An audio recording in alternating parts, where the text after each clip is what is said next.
E um dos sei lá quantos encadernados de Providence, aquele gibi mais recente aí do Alan Moore, ele diz algo que concatena muito com esse gibi aqui do Diogo Hayashi. Estamos quase em casa.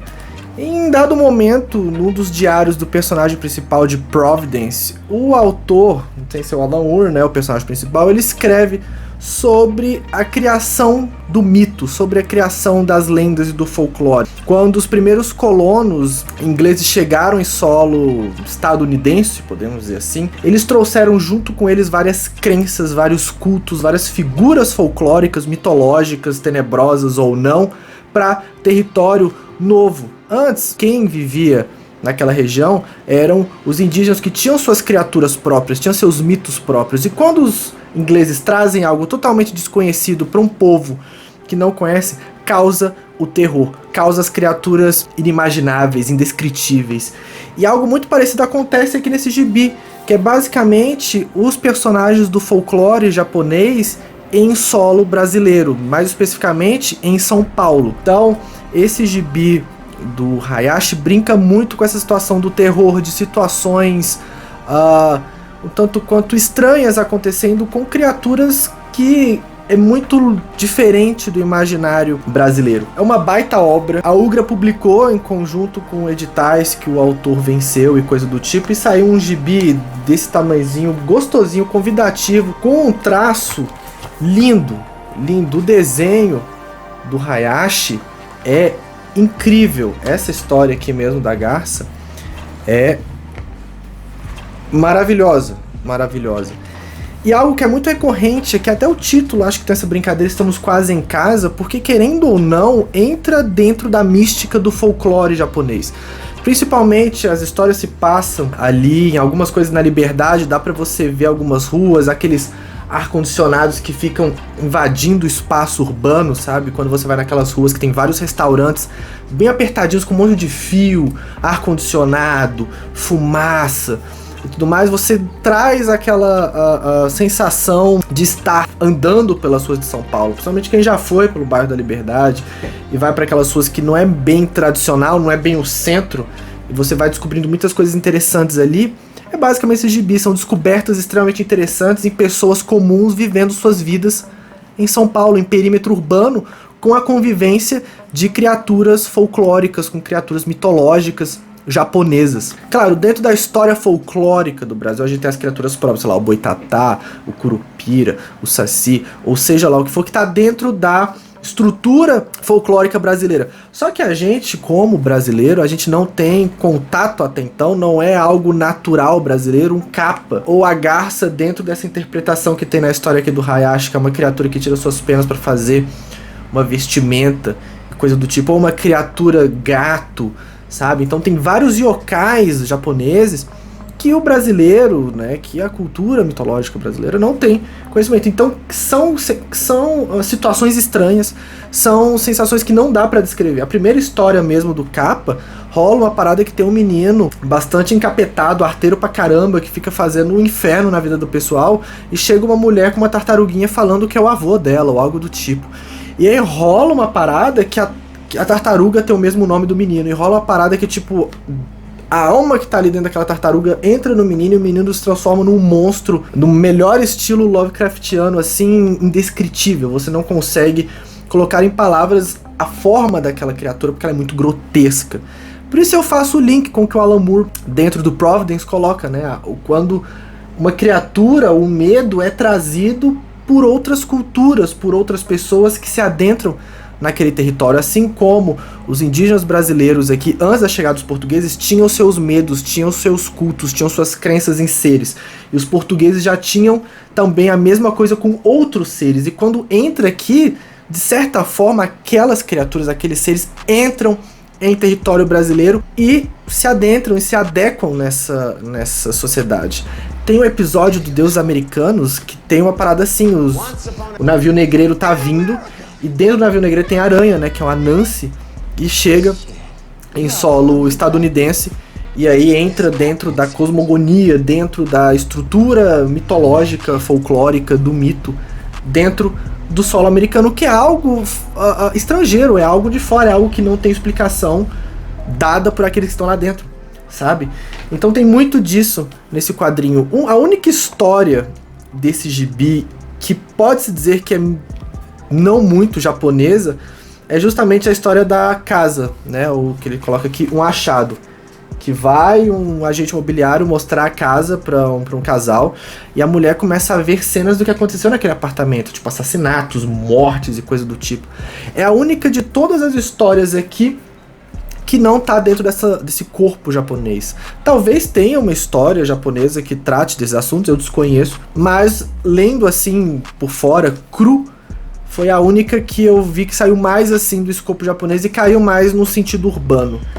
A edição tá muito bonitinha, é uma delícia esse voluminho desse tamanho, mas, porém, contudo, entretanto, todavia, eu tenho que puxar a orelhinha. Não sei qual foi a escolha editorial da parada, mas algo que parece assim, eu não sei se a história original foi publicada no Instagram ou forma virtual, etc e tal, mas quando ela vem impressa, fica esses espaços longos, parecendo que ela foi uma webtoon, ela foi idealizada para ser uma publicação digital. Em dados momentos, não dá uma valorizada muito boa na arte do Hayashi. As letrinhas ficam muito pequenininhas. Eu sou míope, às vezes eu tive dificuldade de dar uma lida, eu tinha que chegar o gibi mais perto pra ler. Assim, dá pra ler de boa, só que não é tão confortável. E eu fiquei pensando, cara, se fizesse uma edição quadrada, tipo a lá Juquinha do Max ou quadradinhas do LTG, desse uma valorizada na arte do Hayashi. Mas tem momentos da história que tem umas splash pages que pega todo o tamanho do suporte, toda a página. Deixa eu ver uma que é essa aqui mesmo, da cena do êxtase. É todo o livro, e aí quadradinho ia ficar um tanto estranho. Mas, ou então dá uma puxadinha, dá uma esticadinha se desce, ou algo do tipo, acho que daria uma valorizada maior na arte do Hayashi, sabe? Mas, de qualquer forma, assim, um traço, o desenho do Hayashi é maravilhoso, lembra muito Charles Burns, do Black Hole ali, uma pegada mais soturna, mais dark, assim, com muita sombra, sabe? É um chiaro escuro muito característico, muito impactante. Não, cara, não sabia nada, eu não conheço o trabalho do Hayashi, eu nunca tive contato com o trabalho dele, mas estando em São Paulo, quando eu fui recentemente pra jornada internacional, passei na Ugra, vi esse gibi, eu falei assim, cara, que capa incrível, e dei uma folhada e falei, porra, que desenho do caralho. Peguei e foi uma excelentíssima surpresa. Esse gibi aqui tem umas histórias muito bacanas, muito fechadinhas, que lembram até histórias ali da Garou, principalmente do Tsuge, né, do Tsuge Yoshiharu, que tem o Homem Sem Talento, que saiu pela Veneta e coisa do tipo, que mostra muito essas sensações, assim, situações estranhas acontecendo, com um tom sobrenatural ou não, porque as histórias tem histórias do Tsuge, tem o Homem da Máscara de Tengu, tem o Neji Shiki, que são situações que você fica assim, cara, por que tá acontecendo as coisas? É muito estranho, é muito surreal.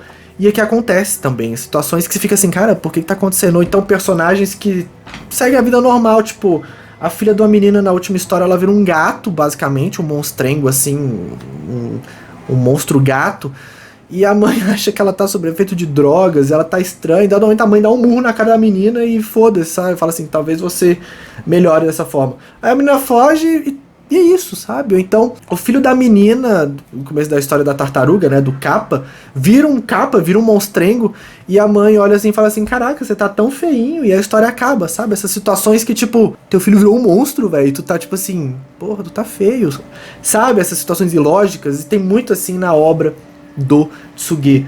Então, traz também esses elementos culturais de quadrinhos japoneses ali da década de 60 e 70, né, com Gekiga e coisa do tipo. Então o trabalho do Hayashi encapsula muitas vertentes interessantes assim da cultura japonesa, tanto folclórica quanto até mangá. Não sei se o Hayashi teve contato, tem influência, eu gosto do trabalho do Tsuge, mas eu vi bastante de Tsuge aqui. E vendo esse gibi assim, esse tipo de arte, esse tipo de histórias curtas, episódicas, dá aquela pontadinha de tristeza no coração, de falar assim, porra, no Brasil tem tanta artista foda e não tem uma revista lá Garou, por exemplo, pra ser a casa desses vários artistas fodas, assim. Tem antologias aqui com a editora Pé de Cabra, a Escória, que lança, mas ainda assim é algo que não é tão Garou como poderia ser, sabe? Talvez mais pra frente surja, tomara.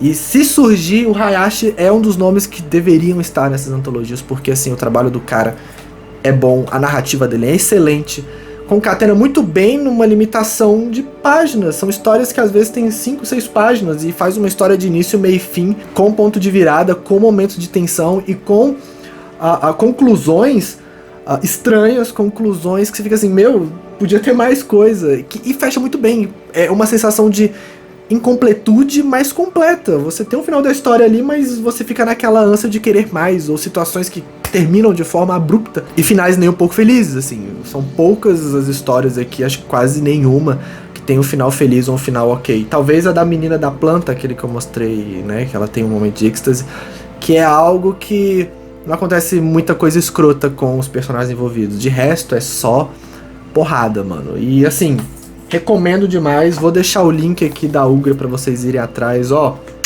Gibizinho bonitinho. Inclusive, um fun fact, assim.